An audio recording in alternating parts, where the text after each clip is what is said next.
Yo, yo, yo, Salaam nerds! It's your boy Neve, aka Watch with Neve, and I'm here with my co-host Jazz, aka Mechanized Organism Design Only for Jazz. Modach.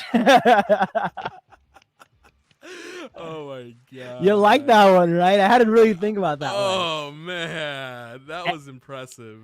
Every week we do a nickname, but I think that was one of the better ones. I think that Oh, one I was good. agree. Hands Yeah. down, one of the best ever, man. Well done. I love it. I love it. Listen, Jazz, how you been? You been good? I'm good, man. I'm good. Good. You missed an episode last week. What happened there? I You was missed our bachelor sick. episode.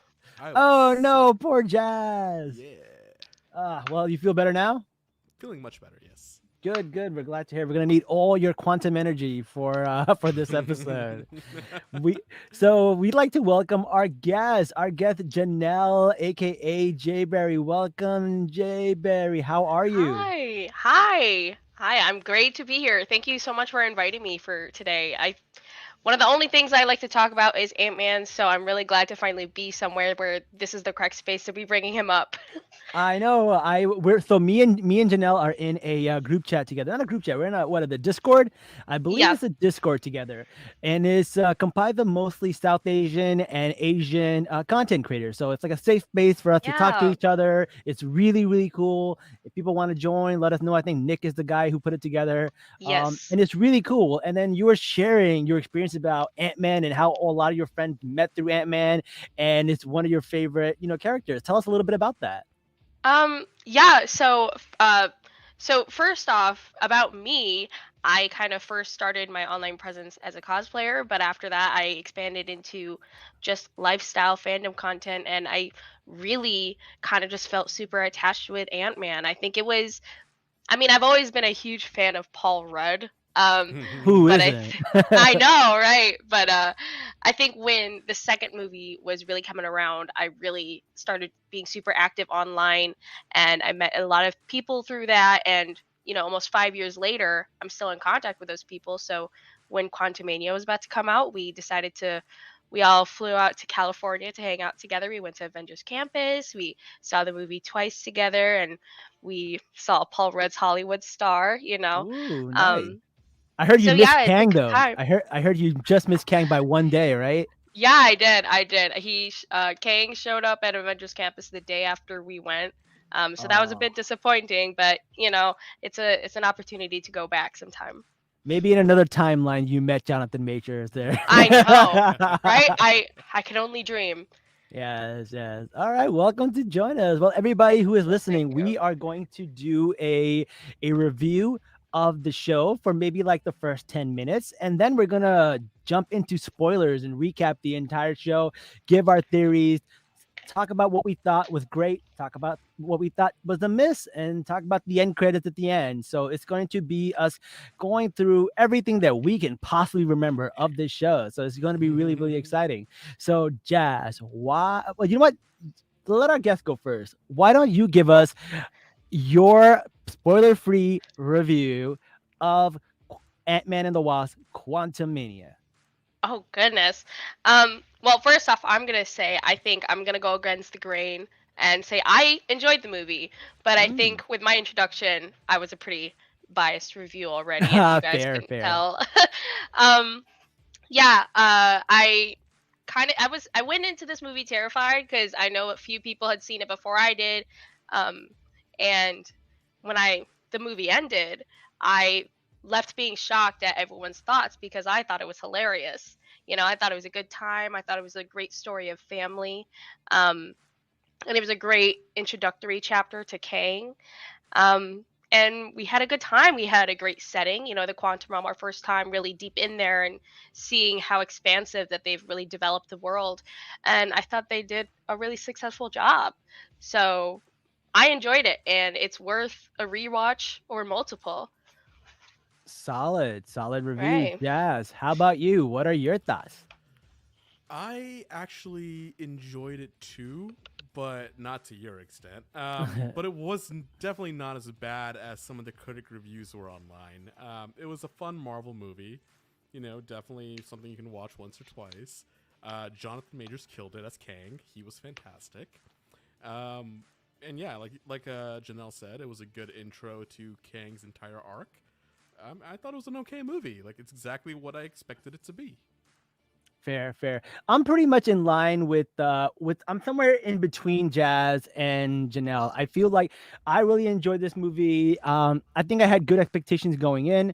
The only thing is I feel like this movie marketed itself into being a little bigger than it was, which I think is what a lot of Yeah. people have issues with. I feel like they thought it was going to be like an Avengers level movie and Kang was going to be a Thanos level threat. Uh, that's not really what it turned out to be. But other than that, like I really, really enjoyed it. Like if you compare it to like the first two Ant-Mans, it's right there. It's at that Mm-hmm. level. I did enjoy the first two a little more because I miss Luis and the gang and that heist element. I Yeah. They didn't have that heist element, which I Yeah. love, but like it's still it's on the level of the other Ant-Man movies. Like if you're going in there expecting Endgame. I feel like that's the biggest problem with the MCU right now. Everybody goes in expecting another Endgame, another Spider-Man No Way Home. Those things are only great because they take the time to build them up, right? And that's why they're so great. Facts. Right. And phase four, they were all building it up. They're building up characters in phase four. Now they're building up the story in phase five. And then phase six is where we're going to get our end game. We're going to get our Secret Invasions, our Kang Dynasty. So I think once we look back at this movie, when Kang is a more fleshed out villain, people are going to go back and enjoy this a lot more. I thought the comedy was great. I laughed a lot. And, there were a few misses here and there, but I really liked seeing the entire family, and it was a good movie. I would give it a solid B minus. I think it's There a we good go. movie. That's Yeah. fair. Yeah, Yeah. completely Yeah. fair. All right, cool. So these were the spoiler-free reviews. So what that means is now we're going to dive into the movie, which means spoilers everywhere. So if you have not seen this movie, subscribe, like, share, follow, and turn it off, and then come back when you have watched it, and then you can rewatch the entire thing, and you can get all the juicy details that we're going to go over. So I'm super excited. So all right, where to start? There are so many theories that we have. Uh, First of all, Scott's just living his life, man. Our boy Yep, Scott he is wrote a Yeah. book. he wrote Yeah. a book, man. He wrote a book. He's doing book readings. He did a podcast. If you watch the Miss Marvel show, they shout out the podcast that he does. Mm-hmm. Uh-huh. Man is living his life. He is enjoying his riches. He's had the time to. He saved the universe. He says it many times. He did save the universe. That is correct. Yeah. And then when we see him, his daughter's got a little bit of an attitude. She's a little bit of an activist. Um, but I've heard some people say, is she an activist or is she like a privileged activist? Because she knew her dad was going to bail her out. She comes from money. I don't know. I don't know. But Yeah. when Paul Rudd, when Scott was looking out for the little guy, Paul didn't have anything. In fact, he lost his daughter, the privilege to see her and everything because so when you have something more to lose, you're more of an activist, in my opinion. And she was kind of like, shaming her dad when I think her dad did a lot more at when he had more to lose. But we also see that Scott lost a little bit of himself. He is a little full of himself a little bit. He lost that small guy energy. And that's what sets off the movie. It sets it into a spin. I did like the Baskin Robin parts where they gave him Employee of the Century. I thought that was really funny. Yeah, that was good. Fun fact, this is the 31st movie of the MCU, and No way. Baskin Robbins has 31 flavors. Yeah. Yeah, that's true. That's a pretty That's fun flavor. clever. I'm sure So they're happy that happened. I know. They're like, score, we got it. The product placement for Baskin Robbins in this movie was undeniable. So good. So Right, good. right. Excellent. All right. So what are our thoughts about Scott's new life and his new attitude on life and his relationship with his daughter? So Janelle, why don't you go first? Um, so yeah, I agree with what you're saying that Scott, he gets out thinking that he was stuck in there for 5 hours, and turns out 5 years had passed in Avengers Mhm. Endgame. And you know, you could definitely understand, even from Avengers Endgame or from the beginning of this movie, that takes a really big mental toll on someone, and pardon, it takes a lot to kind of work through however many weeks or maybe like months that Avengers Endgame was, that you have this motive to save this daughter that you have realized you've missed out on another 5 years of her life, and to get Hope Van Dyne back and her family back and the rest of the universe. And once that all comes back to you and you're satisfied with your life and you have your favorite people closest to you again, you want to really value that time with them, Hmm. and I think he has really earned that right. And my first watch it or my first viewing and seeing that Cassie was really upset or really like dissatisfied with how he's living his life, Yeah. um I was well, I mean, my first impression of that was, you go girl. Like, I'm really glad. I'm really glad that Cassie Lang, they characterized her as the activist and as Yeah. someone who really is showing. I mean, she's always shown since she was a young girl, like in Ant-Man and the Wasp, she's always wanted to be her dad's partner. Um, Yeah.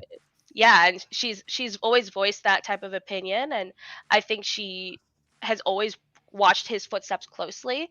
I think to the point that she's upset that he's no longer on that path. Mm. But I think she also just needs the perspective of, you haven't saved the universe yet, and Yeah. you Yeah. don't realize the right to maybe retire or at least take a break, because she's still new at all this.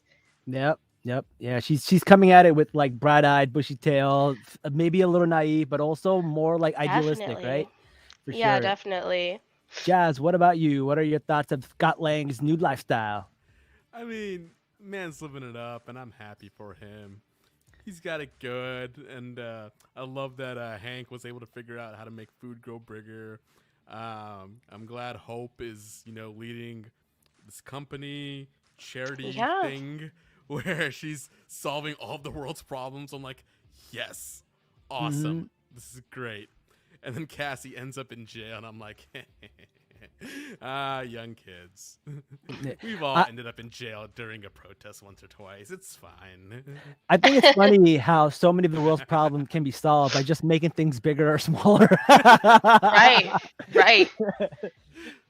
It's really funny. Also, when you mentioned the pizza getting bigger, you know that's a direct reference to Back to the Future because Peyton Mhm. Reed worked on Back to the Future. He did a lot of the behind the scenes stuff on it. So I thought Yep. that was really, really funny. That's Um, exactly why I brought it up, because I know you're a big fan of it. I know I am a huge Back to the Future fan. Like I met Michael J. Fox this year, and it was like the best day of my Oh, life. It was that's so amazing. cool. Yeah, yeah, I love that movie.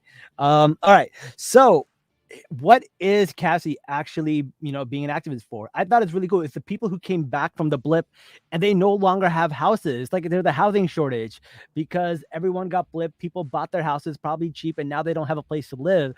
Like, what are the legal ramifications of that? I can't believe these people are just homeless now. That's wild. And it makes sense that she's protesting this stuff. Also, they're in San Francisco where they have protests all the time, Yeah. but still, I feel like it was really, really cool. And I feel like this is a reoccurring theme in Marvel because we see it in Captain America and the Falcon, or the Falcon and the Winter Soldier.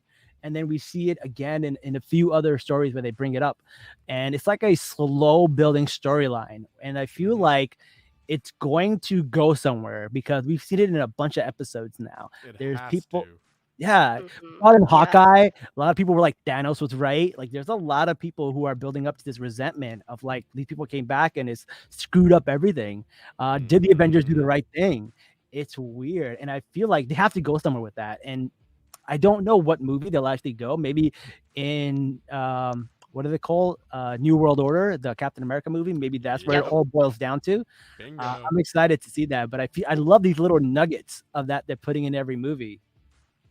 Yeah, Yeah, Absolutely. so I definitely think there's a chance of that being brought up in either Captain America 4, New World Order, or maybe even the Thunderbolts. Like yeah, something is brewing on this side, and I think while we're focused on the multiverse saga and really focused on multiversal elements, I think we have to really pay attention to the politics of the universe that we're originally from, right. because a lot has 616. happened, and they're just like there's so much opportunity there, and I think, or I hope that there's going to be a project that really brings it up properly. Yeah, I really hope so, because that would be a little bit of a letdown where they build all this up and we I don't get to see know. it.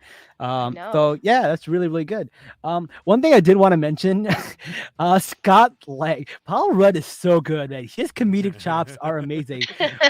My one of my favorite scenes is when he's in the car and he's listening to his own audiobook. That was good. That was a good bit. Chad, do you listen to our podcast in the car? Do you do that? All the time, dude. I do it too. I was like, because like I try to figure out what my defense mechanism is, where like I use like these clutch words every now and then, and I'm like, oh, I say that word too much. I criticize myself, but I hate it, but I do listen to myself. Paul Rudd's over there just like listening to himself talking about, I you know. gotta look out for the little guy. Oh man, no, that was really, really good. All right. So the family gets sucked into the quantum realm after they're having this little powwow and little fight discussion that they're having. Janice not happy. She's like, whoa, why didn't you tell me about what you're doing? And Hope is like, well, every time we ask you, you don't want to talk about it. Yeah, she probably had a little PTSD. She didn't want to talk about it. There's a whole world down there. I know there's a lot of stuff, man. Give her some time, man. She just got back and then she got dusted. Then they had to fight like Thanos and a bunch of people, and like she's been through a lot too, man. Give her some time. Give her some time. She was gone what amounted to 30 years in our world and God knows how long down there. 30 years plus 5. Yeah, yeah. That's 35 years. 35 years, right? Come on, man. You got to give her a break. But while she was down there, man, she was like a freedom fighter. She had this whole life down there, and it's pretty crazy. So what happens is Cassie turns on this machine, and MODOK was listening into the signal, brings them all into the quantum world. Not just them, but also a few ants. And some of them go through the time vortex. Some of them, they get mixed up. And then they got to find each other again. And then I like the fact that, Janet's like kind of knows what to do. She's been here before. And we get to see a little bit more of the quantum realm, because every time we've seen it, they're kind of just like no one else there. I guess they were in like the outer layers of the quantum realm, and now they're at the subatomica is what they mentioned. Yeah. So it's kind of really cool. Oh yes, Raph, there are spoilers. We people in the comments joined us, and they didn't know there would be spoilers. Raph, yes, join us back when there's no spoilers. We did our review the first. Raph. Poor Rav. We did our review in the first 10 minutes, but feel free to join us after you've watched it.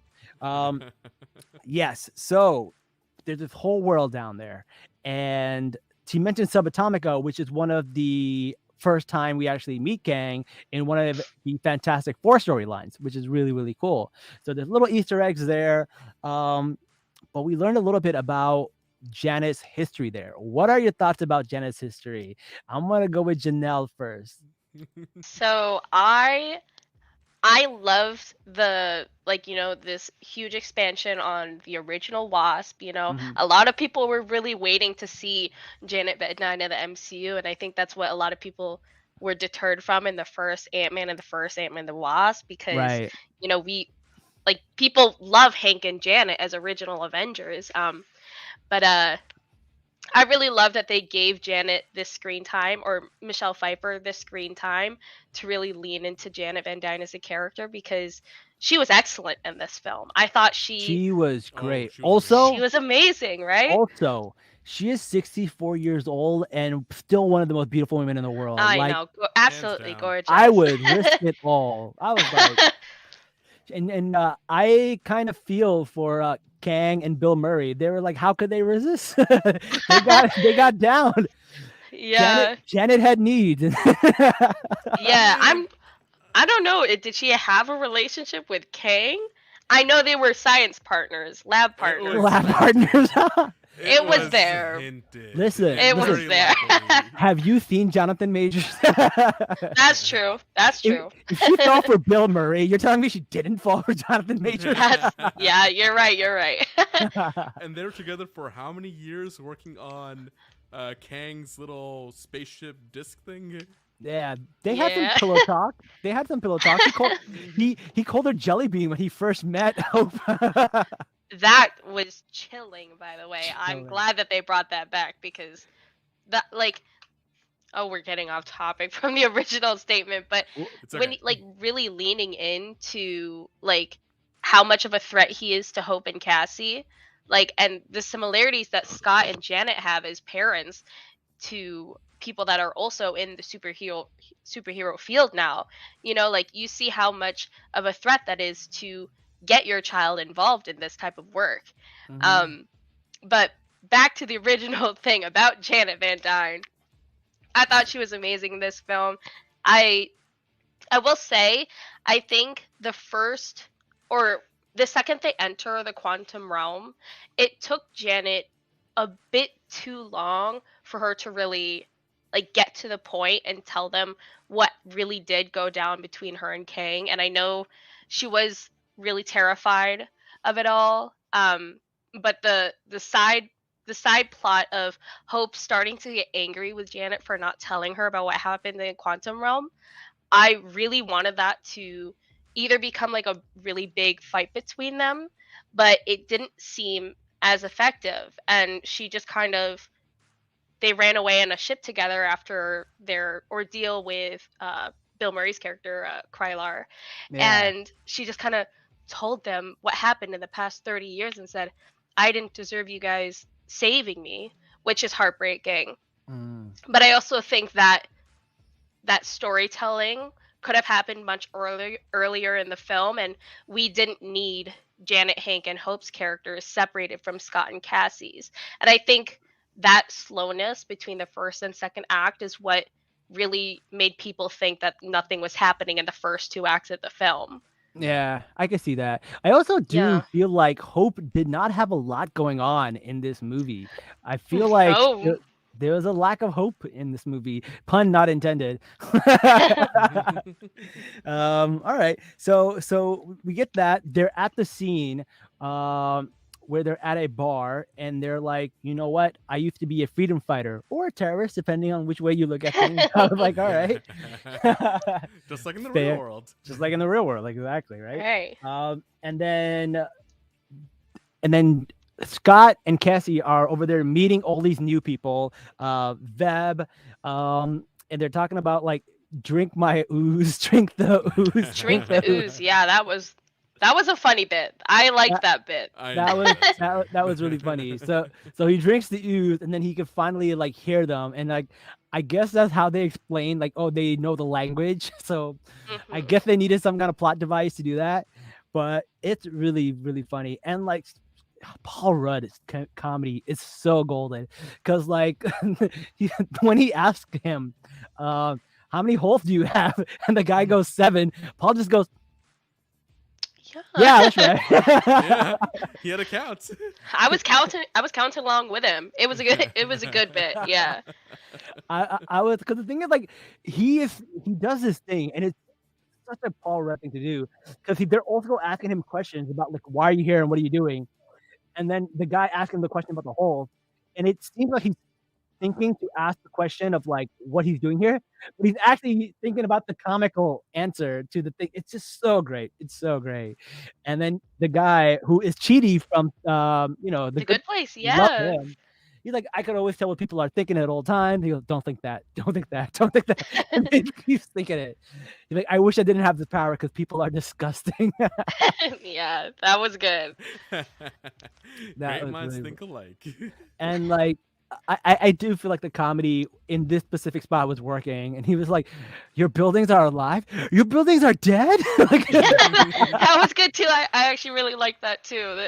The bounce back between the quantum residents and yeah, Scott Lang was good. Yeah. was really good, man. It was good. I really really liked that. It was interesting.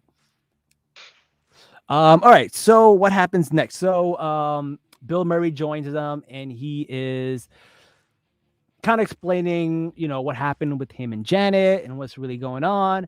And he ends up betraying them. So after he found out he betrayed them, He's Hank a Pym, Jerry. Yeah. Oh, he is a Jerry. Yeah. He's a Jerry. There's Yo, no other word to describe it. this show does have a lot of Rick and Morty vibes. Hmm. A Well, lot I of Rick wonder and Morty vibes. why. You I know, know. like. Yeah. Makes a lot of sense. Similar writers, all that stuff. So there's a lot of reasons why it has Rick and Morty vibes. But no, it was really funny. And then they somehow get away. Michael Douglas has to drive this airplane with ooze in his hand. Very funny. But then we also have Scott and Cassie getting kidnapped. Mhm. And that's where we finally get to see Kang and get to see how menacing he is. He Well, is. first, who What did I captured miss? them? Who Oh, captured them? yeah. The most important thing. Yeah. Oh, share it, Jess. Bro, it was my intro. Come on. Share it. This is you. Ugh.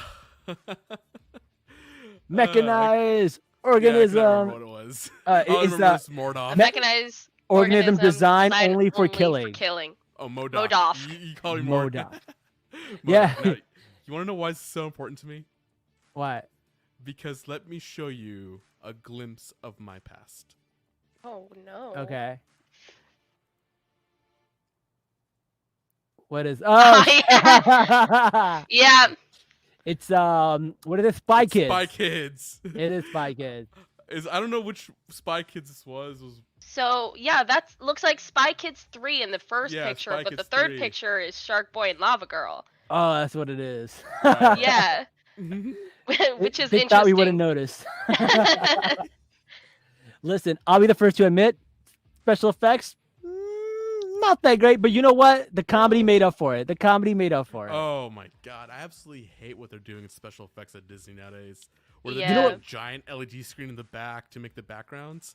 I Mhm. am so tired of it. Well, they did the same thing in Thor, the Love and Batman, Thunder, but they did it worked in the Mandalorian. Batman. It It did, worked. but it's not working here.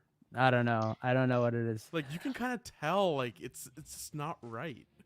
There's Yeah. something I don't know, I think something about the frame rate is a little bit different, and like when they're shrunken down small, I think it just looks really not clunky. I don't know what it was, but Yeah. then the whole I don't know. Like Well, you can environmentally, tell. there was something weird too. Well, Marvel has admitted that they actually took visual effects workers off this job to work on Yep. Wakanda Forever. So they legit like admitted that. I guess they thought Wakanda Forever was more important. So I mean, it was, but I guess, so it's one of those things. So we'll see. All right. So what do you guys think of the change in MODOK? He's no longer what's his name, George Tarleton. He's now Darren Cross. I liked it. I was it like was good. genius. I thought it was I genius. thought it was perfect. Yeah. Yeah, I think if you're going to bring MODOK in a funny, clunky way, like might as well bring back someone that we're already familiar with. And if you think about the way Darren Cross really shrunk down and died, like Yes. his body maybe would be shaped like that. It makes Mhm. sense. So It it makes was perfect it was a sense. good comeback for him, yeah. He got no ass though. He's got no ass. Yeah. You win I don't some, you think that lose was some. really Darren Cross's main motivation anyways.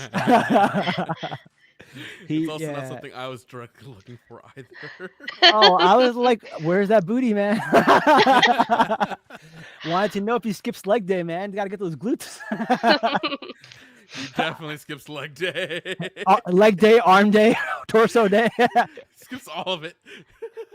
Oh my god, that was pretty funny.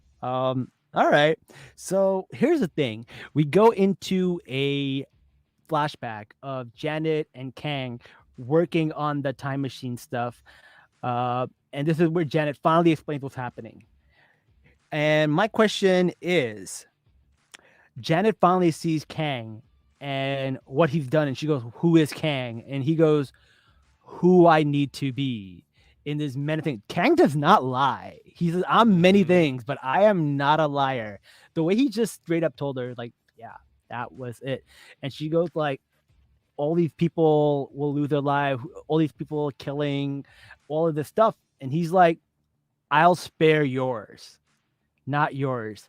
Now, to me, That's making my head spin, because if he's telling her that he's going to spare her timeline, and her timeline is already considered a sacred timeline, kind of makes me think that he goes on to become He Who Remains, or at least He Who Remains and Kang have similar, like, goals.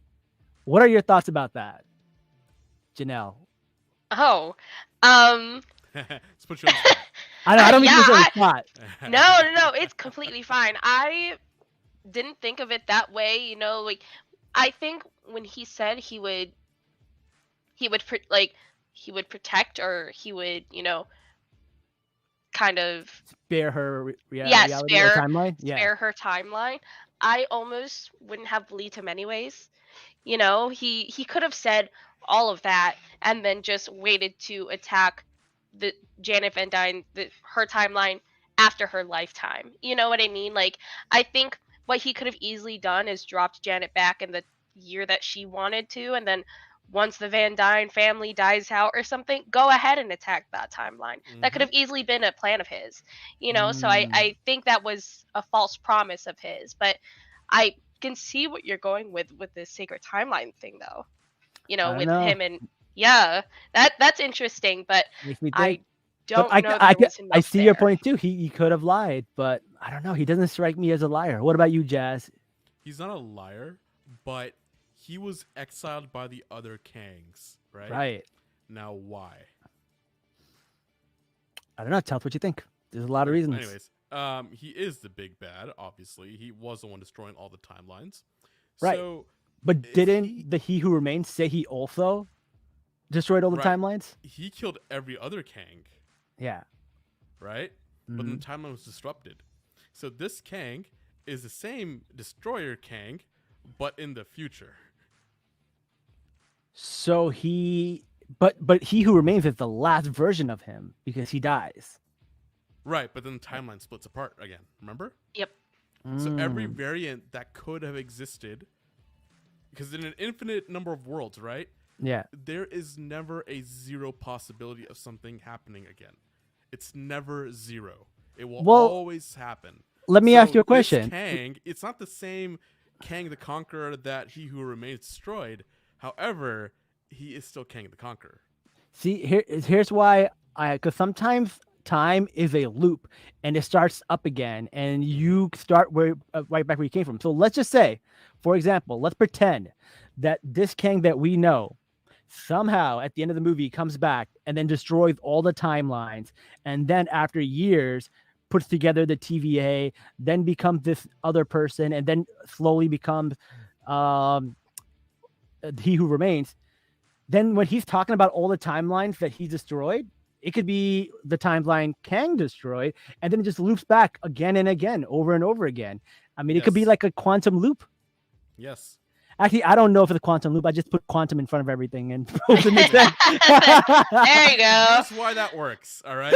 Like I said, in an infinite number of universes, the chance of something happening again is never non-zero. So yes, Gotcha. this could be a loop. It could be. It could be. We'll see. 100%. All right. But I love Darren Cross. I like MODOK. I like the whole story. I like how Wait, Kang was beating what up was the original MODOK. question? I just realized I may have missed the entire thing with that sidetrack there. Oh no, we answered it. We just I was saying, like, what did you think of Kang talking about Kang and He Who Remains, the differences okay, and yeah. similarities? Got So it. we kind of answered it. I completely forgot where the original question was there. Yeah. But she uses, here's the thing, Janet uses the PIM disc to make Yeah. the thing really, really big. The So core. she can't use it. But Scott used it to make himself bigger and come back. So Janet could have used it the whole time or not. I don't know if Janet was just saving it, or she didn't know she could use it on herself, or what. But that was kind of, I don't know. That part was a little clunky for me. I didn't really get it. Well, look what happened to Scott and Hope when they went in, right? Yeah. All the possibilities of them existing happened. Now, No. I'm not there yet. I am at the part where she makes that thing really big, but she had Right. the disc the whole time. to Right. make Yeah, the you're orb big. talking about how in 2015 Scott used the blue disc in his belt and Yes, made in himself Antman exit the 1. quantum realm. Yeah. And you're asking why Janet didn't do that also. Yes, that's what I'm asking. Right. That's what I was getting to. Is that because of the distinction of all the possibilities, Janet would have been ripped apart.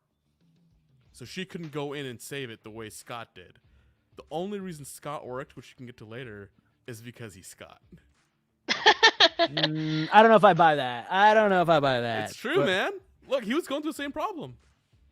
You're Mm, talking about the probability field that happens Yeah. when you enter the energy core? I'm not talking about that yet, though. Yeah, we're talking about Like before the possibility field even Right. erupted. Like when the ball was What I'm small and she Right. met Kang, she Mhm. could have just gave her and Kang the particles, used them, and left. Before the Kang that really small?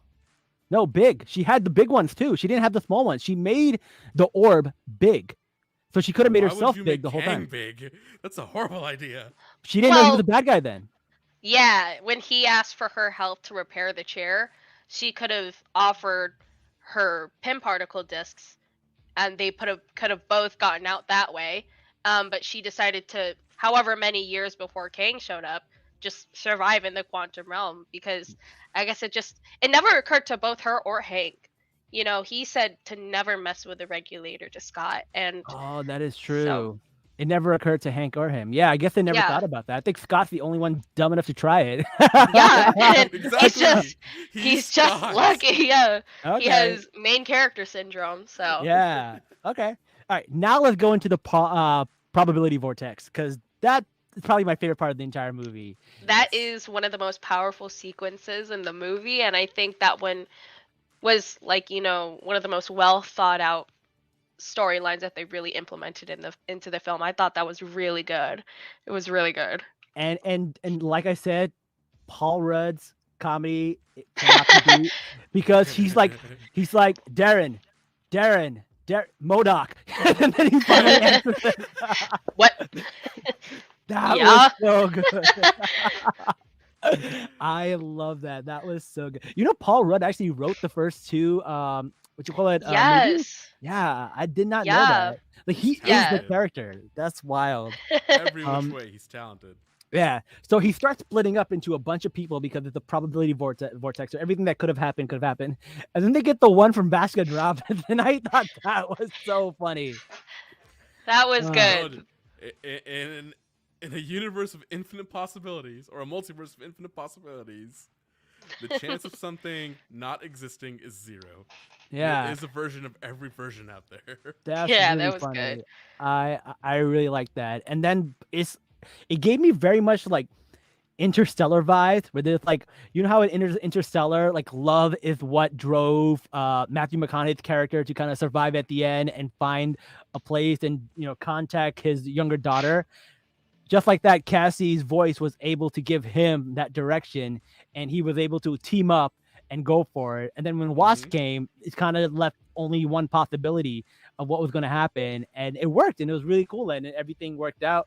And I thought that was a really cool scene, probably my favorite scene in the movie. Not so much a heist, but still it had that vibe. I really liked it. What are your thoughts about that, guys? Oh, you're Janelle, you good, go. all right? Go ahead. Yeah. Right.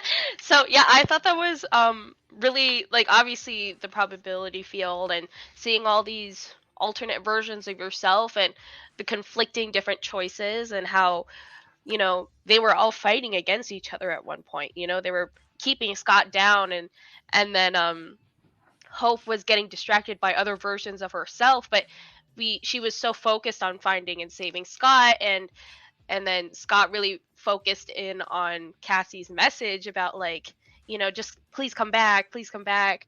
I didn't write down what exactly she said, but I will say that line of dialogue was really kind of taking me back, or taking me aback. It was a little bit cringy. I'm not gonna lie. Mhm. I was going to say, like, okay, guys, like, it's a little bit predictable that they all just are like, for Cassie, like, Yeah. it was a little bit. It was a little bit. It was cute when she was 5. Now It was cute when she was 5, but you're an almost 18-year-old girl standing here next to, what is it, like your kidnapper, and she's just saying all of this stuff out loud. Very weird. But I thought it was good. I thought that was a really beautiful moment to see Ant-Man and the Wasp like converging destinies, I guess, when they grab Hmm. each other's Mm-hmm. hands and then they start shooting at that together. I think watching Ant-Man and the Wasp, their combat is some of the most interesting to me. Like I just love watching them, Yeah. and so that was a good moment. But I think the casting bit was a little bit corny. But sometimes it's allowed. Sometimes it's allowed. Of course, it's a Marvel movie. There has to be some corniness in it. Yeah. Now, So the speaking of coolest thing. Cassie, I was gonna say they did replace the actress. What are your thoughts about that? I mean, it worked for me, honestly. Like, Yeah, you I think she know was better? people. I thought she did great. Okay, okay. I've heard a lot of people say that the other actress would have done a better job and brought a little more seriousness to it. Probably, but you know what? It was great. All right, fair, fair. Yeah. I don't really have an opinion. I don't have a dog in this fight. I just think it's Right? really Yeah. interesting. Like, it doesn't matter to me. Like, they both were great. Yeah, But yeah, back to the vortex. Right. go for it. The important thing I want to mention here was that when the corny line did happen, the important thing from this whole scene was that in every given universe, in every given possibility, all the Scots made the exact same choice. Because And of her. that's pretty cool. Yeah, exactly. Yeah. That means Yeah. there's no universe out there where Scott would have ever not loved his daughter. Ooh, Like, it is I like that. Yeah, it's just straight up like Yeah, that's a beautiful. I solid love that. definition. Scott loves Cassie. Nothing will Love ever that. change that. Same thing with Hope, right? All Yeah. of her different possibilities happened, but then when she was like, "Nope, gotta get Scott," all Damn. converged. A lot of people love Scott, man. A lot of people love Scott. There's a lot of love going on for our boy. Mhm. He's Straight a up. charmer, surely. Yeah, but that also means that there's no universe where Hope didn't end up with Scott, and that's really cool. Mm, That's a fun fact, actually. that's fun. Mhm. Fun fact. Did you see? There's a young child actor that posted pictures with Evangeline Lilly because there was a deleted part of Quantumania. I wish I had the pictures to show, but there's a deleted part of Quantumania where they did do alternate universes where Hope had children with, we don't know if it was with Scott or it with Darren, or Hope just ended up being a mother, but they shot scenes where they needed Evangeline Lilly to have two kids on set, and they unfortunately deleted it. But the kid posted Instagram pictures of him on set with Evangeline Lilly, which is That's crazy. cool. It's cool, but you're right. Like it Completely begs the blew question. NDA. Yeah, but it begs the You question. are the father. Right? No, that's truly it then. Because if this was the storyline they were going for, Scott had to be the father. That's true. That's true. We don't know what part that sequence was supposed to take place, but there was a point in the script where they wanted Hope to see a future or a universe of herself being a mother, and we don't know if that was her wanting to be a mother with Scott's kids or her just wanting to have kids in general. But yeah, I thought that was a fun little thing to find out leaving the movie theater and going to Instagram and seeing people tag Evangeline Lilly in those photos. As long as they're not Wanda's kids. Oh my god, I know. Oh gosh.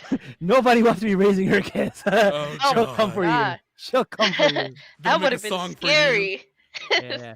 Talk about incursions. Oh man, that's crazy. So, speaking of incursions, Kang did talk a little bit about that. He talked about how he was saving the universe because of all these multiverses, all of these incursions were taking place, and we're kind of already seeing that with Spider-Man, Doctor Strange.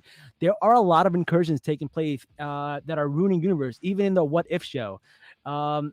It kind of does feel like Kang is killing people to save people, which is kind of goes back to the Eternals thing. Like, what is he doing? What's happening? I don't know. I guess we don't know his full plan yet, but it makes me think, like, is Kang all bad? Are we being thrown for a loop? And the Kang dynasty is really about all his variants, and Kang is going to actually help the Avengers. I don't know. It's like everything's literally up in the air. There's so many possibilities. Here's the thing about a good villain. What makes a good villain is that if you see yourself under the right circumstances becoming that villain, right?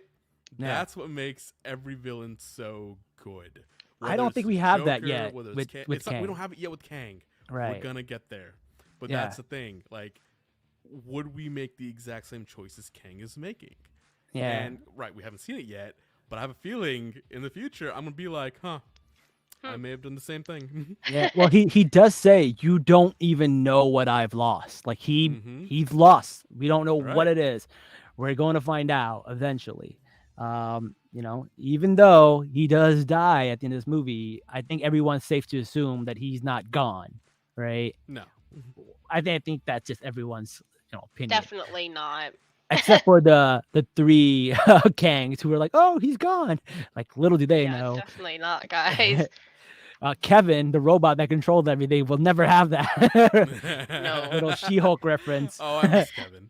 Oh my god. All right. So let's see. What do we got? All right. So then they go and they decide that they're going to attack Kang. Scott gets really big, the biggest he's probably ever got, and he starts crushing all these buildings. And he uses his shield like Captain America. Yeah, I noticed that too. That circular disc. I love how he looked up to Captain America. He goes like in the beginning, he goes, "I didn't fight Captain America. I fought with Captain America. That would be Yeah, ridiculous." It's really, really funny. And then they get in there and they have Cassie do a little speech about people rising up and coming to help them. And like, I feel like this has turned into a trope. Like, I feel like Lord of the Rings was the first to do it, where people just like not expecting people to come, and then finally out of nowhere they come. They do it in Game of Thrones. They did it in Avengers. They do it in Star Wars, The Return of the Jedi. They always do this, right? You don't expect someone to come, then someone comes. I'm a little tired of this trope by now, and it was still good to see a lot of the people that we had just met in the universe. And I do love the idea of people who belong to that world fighting for their own freedom. Totally on board with that. Love that. We don't want these like white family coming in there and getting their freedom for them and handing them like, here you go. Yeah. We don't want that. But we have seen it one too many times, so it loses its like, I don't know, the heart kind of loses it. But it was nice to see Fleb, who's like, "I got holes." It was nice to see some of them back. Bless you, Fleb. And we did see one person die, which I thought there would be a lot more deaths in this movie. But the only guy that died was the Pixar lamp guy. He's the only one that seemed to die. Yeah. I will say, in that sequence where he he uses his yellow light and aims it at Kang, and then Kang kind of spins and turns it into blue light. I saw that scene. Do you guys remember that part? Mm-hmm. It instantly reminded me of Shang-Chi. Oh, and yeah. Yeah, and I did not know if that was supposed to be a reference, if that was intentional, but something about that really, something in me, like, I need to pay attention to that scene, because if it comes out that in a universe Kang is a rings wielder, that would be a very cool thing to really experiment with in Kang Dynasty, because I'm sure Shang-Chi is going to be really prevalent character in that. I'm gonna support you on this. I'm definitely gonna support you on Right. this, because if you look at his spaceship and how the rings were turning in his like thing, you could see when the rings were spinning, they had the same kind of encryptions on it that Shang-Chi's rings have. The golden Exactly. rings, they look exactly the same. So Yep. and they said that something about your rings feels like it's been here forever. It feels eternal, like it's been here forever. And the other thing is, it has some kind of beacon in it. Mm-hmm. It's probably a reference to Kang. It's gotta be. I don't know. I think your theory is onto something. I totally support that, because I thought the same thing when I saw those big rings just like folding onto each other, like in his little what's the name? I don't know, like his building, whatever it was. His time spaceship. chair. Yeah, time chair and stuff. Like it looks just like that. Quantum ship? I don't know. Yeah, I guess. Yeah. The thing is, he gets the orb. He could have left right away, but he decided to stay because he wanted to take his entire army with him. And I think because he needs that army to fight the other Kangs. So him delaying that is what screwed him over and gave Scott enough time to kind of yank the shield into the place where he was to kind of give him more time. And then our boy comes in and saves them, MODOK. Yeah, I, that was it. dude, I when actually him and hated the sequence. when him and Cassie had the fight, and he goes like, Jerry, you gotta stop doing this. He just stop being a dick. He goes, I can't. Look at me. I'm a dick. Tell me what to be. Ugh, I hated that sequence so much. Oh my I- god, I loved it. I died. Did Like, you? It's That never was too so late to not. cringe. It was. I don't care. It was meant to be cringe. I don't like. It was I like it's know. never too late not to be a dick. I'll say it's interesting if you think about pardon me, all of the world building that they did in this movie. The only character that had an opportunity to show development was MODOK. You know, the rest of them were very They're all the stagnant. same. Yeah, they all stayed the same. None of them really learned anything at the end. The only person that really changed from the beginning of the movie to the end was MODOK. And, you Damn know, it. it's a little bit funny, but it's also a little bit sad. And, like, that's a discussion to be had at some point. But, you know, at the end of the day, like, I love the characters, so I don't really need to see them change themselves in this movie. But maybe we should have asked ourselves, why did we give MODOK that moment Listen. when it could have He's an definitely gone to Avenger someone now. else? Yeah. Listen, you put some respect on my boy's name. He is an Avenger now. Yeah, he died I'm and sorry. an Avenger. Him and Scott were like brothers. They were like brothers. That was no. It genuinely it was funny, and I think Corey Stoll really loved the opportunity to be back on set and everything. Yeah. Because he and Paul Rudd do a lot of great bouncing back. You know, like even in the first movie, they were amazing together. So I'm glad that they had him back. But it is just a little bit funny that they You- focused a bit too much on him. Even in the first movie, he's funny because I posted this on TikTok where he goes into Cassie's bedroom and she goes like, "Are you a monster?" And he goes, "Do I look like a monster?" And she goes, "I want my daddy." He goes, "Yeah, I want your daddy What's too." your teddy too? Um, Not special. We all want it. two of the best lines in the MCU are by Darren Cross. My gosh. Oh man, that was great. All right, so Scott and Cassie get big, and they look like the monsters from the Power Rangers whenever they have Zords and they're fighting in the city. little what are they called, kaiju's or whatever? No idea. Oh my god! So I Kaijus did are not. the monsters. Well, that's what they kind of look like. They were big and they look like the Yeah. monsters. And I didn't love it. I didn't love the special effects there, but I did like Cassie getting big and hugging Scott. That was good. And her finally learning how to use the tap punch. I thought that was good.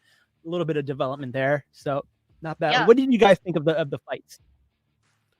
I mean, do you want to start with Kang and him going full Super Saiyan there? Because that was amazing. That was pretty good. I like the Kang fight. Someone told me that it's very reminiscent of Kang versus Spider-Man in the comics. So I think they took some stuff from there. They did their research, and I feel like everyone in this movie knew it was supposed to be a fun, lighthearted movie, except for Jonathan Majors. He went so hard in this movie. He went really He hard. deserves to, though. I think he really was the showstopper here. But yeah, I for all the fighting, and I know you said you didn't really like the CGI with the giant When they were man giants, and yeah. yeah, I will say that was a little bit weird, but I think it was a deserved moment for people to finally see Cassie Lang.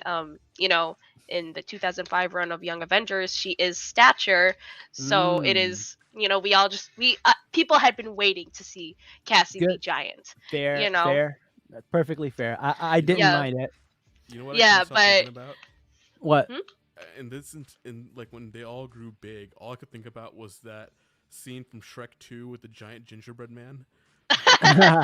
Yeah, That's that was exactly what it felt like here. I like how they brought back like, oh, I really want citrus right now, something like a lemon, like the running or joke. a lime. Yeah. Because he always has like orange slices with him whenever he grows big.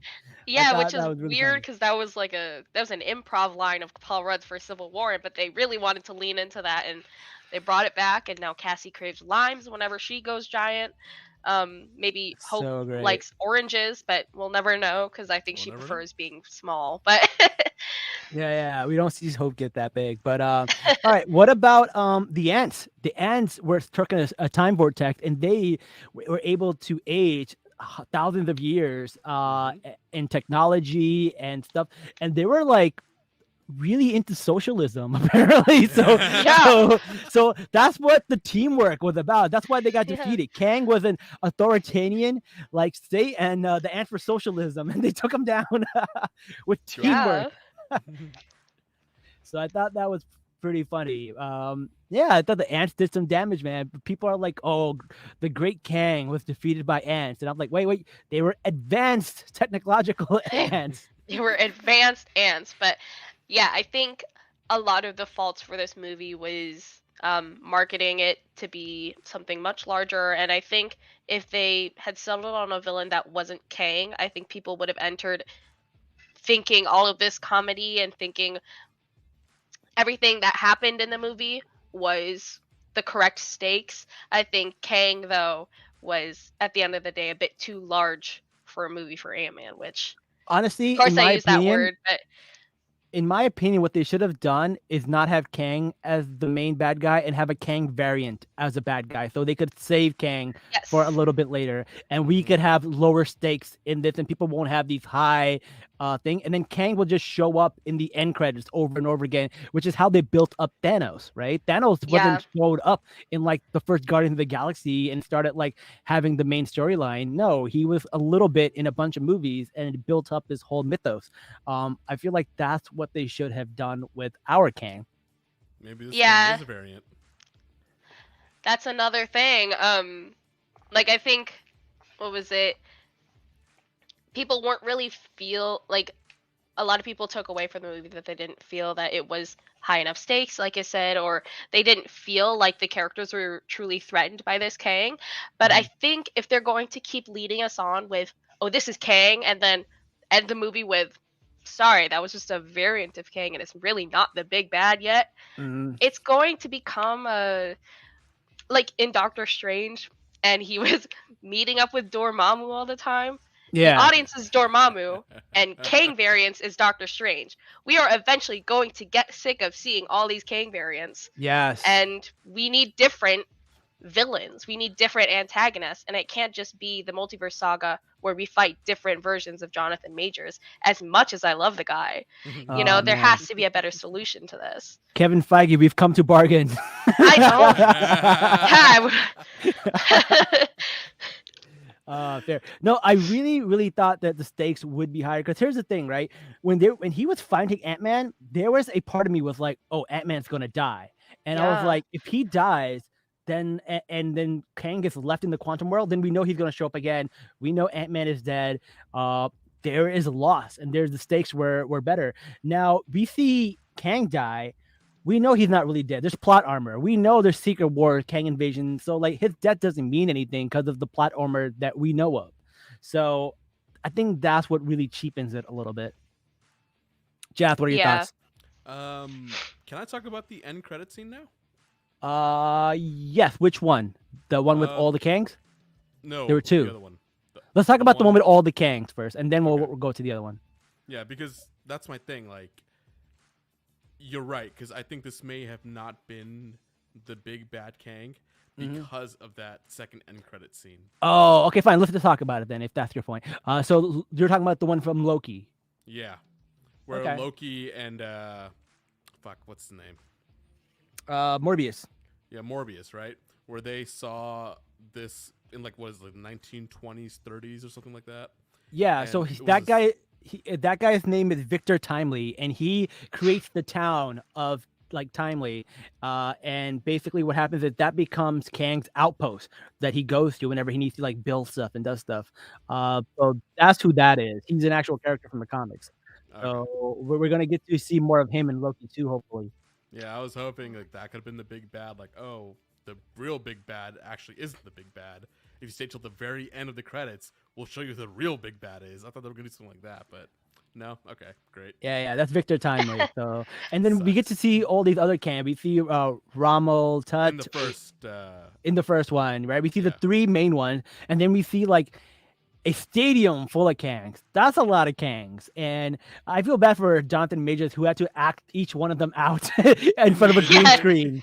Yeah. He Wild. went so like he was so into it. Like the ones that were like cheering, fist Yeah. pumping. Like he was so into it. And the thing is, we know that one of Kang's variant is going to be the descendant of Reed Richards, who's going to end up being, Nathaniel Richards, and all of that stuff is going to happen. And he's going to be what, Iron Lad. I don't know if he's going to be Iron Lad, but Yep. there's got to be some kind of reference to him. So we'll have to see.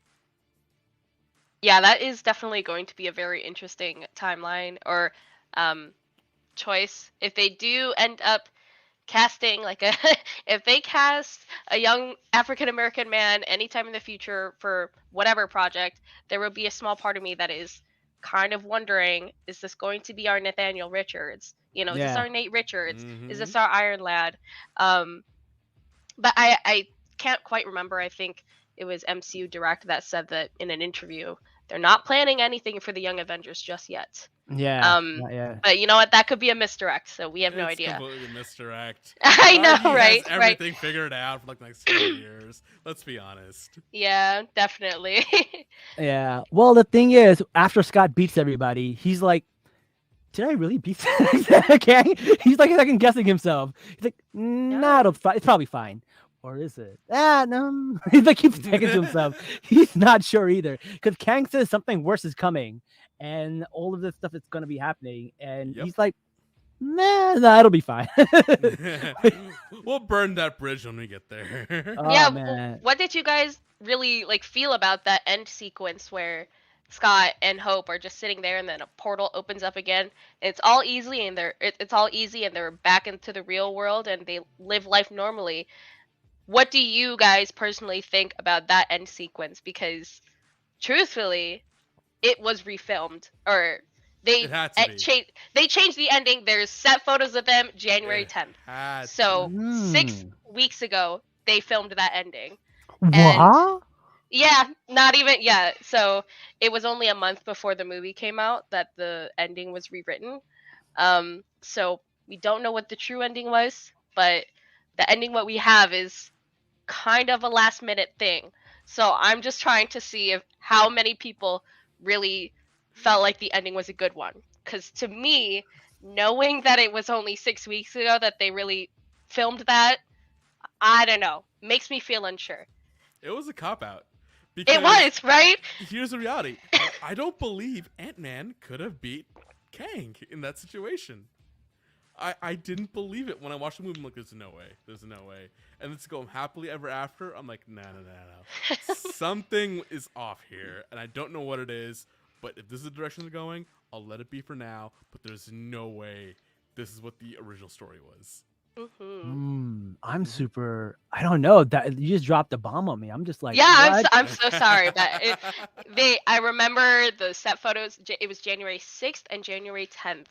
We were following this very closely, and it was Paul Rudd walking with a Baskin Robbins box, Yeah. and everyone was all like, "They cannot be filming 2 weeks before, 2 months before the movie comes out," and it ends up being the whole entire end sequence that they were filming. Yeah. And I can't stop asking myself, what was supposed to be the ending? Was Scott and Hope supposed to die in the quantum realm, or were they supposed to just live there for the rest of their life together? Like, what was supposed to happen originally, and why did they change it? Is the writer Jeff Loveness already working on King Dynasty and he changed his mind about what he did with Quantumania? We never know. Wow. You just blew my mind right there. I don't know what Yeah. to think. That's crazy. I mean, a lot of parts of this movie felt like that. Well, the thing is, like, they Like a always do rewrite? that. Yeah. But they do that all the time. So I was in an interview with somebody. I don't know who I did, but Kevin Feige told people and said, just shoot the movie, and if we need to rewrite it, we'll rewrite it and we'll reshoot it to match the big storyline. And he did that with Miss Marvel when he turned her into a mutant. They were like, just shoot the movie, just do whatever you want and do it, and then whatever we need to change, we'll change it. And then they changed it in the back because she was supposed to be a Jinn the whole time. They went Right. back, changed that. They turned her into a mutant, and I mean, probably none for of the the best on that one, but but they were like, Yeah.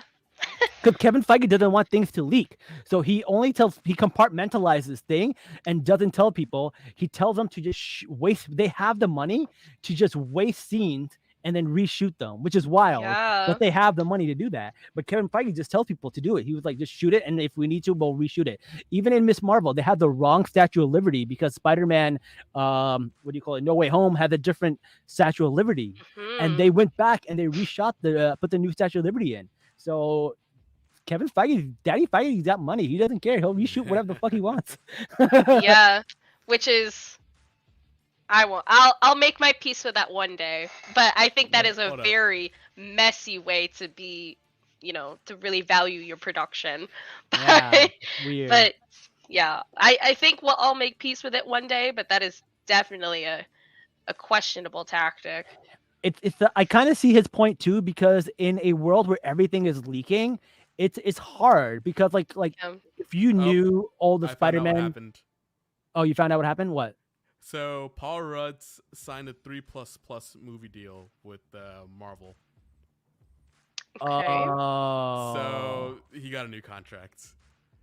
So that they're gonna means. kill him off initially, but now they're keeping him. Oh, because he signed a Okay. contract. Mm. funny.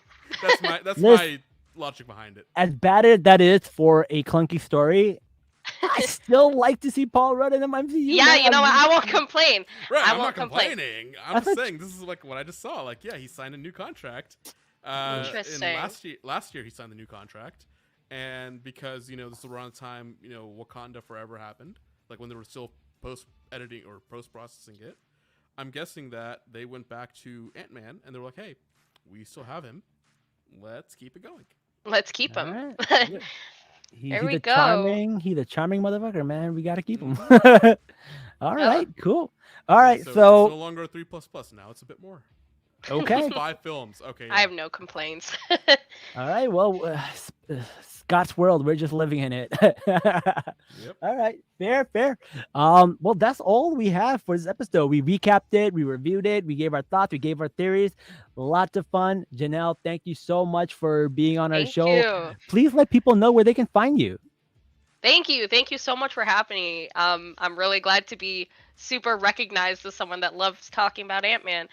If you want to see me talk more about Ant-Man or other stuff, I'm on TikTok, J_Berry, Twitter also J_Berry, and Instagram just Jberry. So you can find me anywhere there. Thank Someone you. stole your Instagram name. Is that what happened? Actually, my Instagram was the first one. It's TikTok and Twitter where everyone has everything else that I want. So maybe I should change my Instagram to _Berry, but you never know. I'll think about it. Maybe in some timeline you have all three. Oh, I know, right? Start collecting all of my Variants. social media handles like Infinity Stones. Yes. Great. Well, thank you so much for joining us. We love Thank you. recapping this show with you. Everybody, don't forget to like, comment, share, and subscribe. We're growing our fan base. We're getting bigger and bigger every year. I am at 135K on TikTok. I am at 17.5K on Twitter. So, not Twitter, Instagram. So we're growing. So please don't forget to follow us and join us on next time when we review the next Marvel movie, which will probably be Guardians of the Galaxy. So that's going to be exciting. Yo, Neebs, I got some good news for you. Oh, what? So Michael Pena, Yeah. he played Luis, right? Yeah. He signed on for 3 movies. And they're You know only on what? 2 now. That's what we didn't talk about. We didn't have Luis. Actually, no, I did mention it, but oh my God, Luis recapping the universe is what I need, man. I need him to recap what happened in the next Ant-Man. So he's still on contract for another movie, which means we may see him in the not too distant future. Love him. Right. Love him. Mhm. Oh, all right, cool. By the way, did you know the guy who was the other one, the one that goes like Baba Yaga, he was the voice of the He guy with the voices- holes? Yeah. Yes, David Dastmalchian voices Veb, the guy with the holes. So at least we got him. All right. Right. Awesome. Well, anyways, again, thank you so much for joining us. And until next time, guys, Salaam, nerds. Peace.